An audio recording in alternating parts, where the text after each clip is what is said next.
தமிழ்ல இருந்து தான் கன்னடம் வந்தது அப்படின்ற ஒரு கருத்து சொன்னதுக்காக நான் சொல்லல.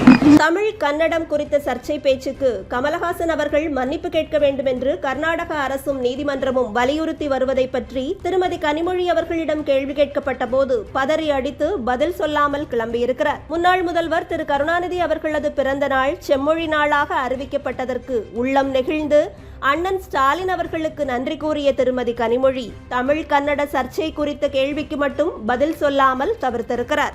இதே பிரச்சனை ஹிந்தி மொழியை வைத்து ஏற்பட்டிருந்தாலோ, பாஜக ஆளும் மாநில முதல்வர்கள் இது போன்ற கருத்து கூறியிருந்தாலோ, திமுகவும் நமது முதல்வரும் கனிமொழி அவர்களும் வரிந்து கட்டிக்கொண்டு போருக்கு தயாராகி இருப்பார்கள் என்பதில் சந்தேகமே இல்லை.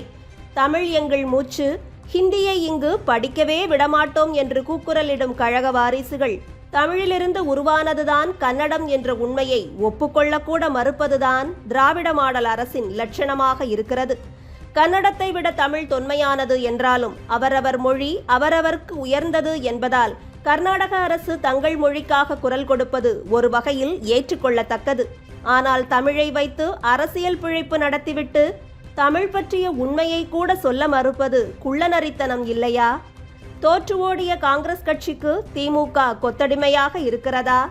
இப்படிப்பட்ட முதல்வருக்கெல்லாம் திரு மோடி மற்றும் ட்ரம்ப் இடையிலான உறவு குறித்து கருத்து கூறுவதற்கு தகுதி இருக்கிறதா என்பதை தமிழகம் சிந்தித்து பார்க்க வேண்டும். தமிழ்ல இருந்து தான் கன்னடம் வந்தது அப்படின்ற ஒரு கருத்து சொன்னதுக்காக நான் சொல்லல.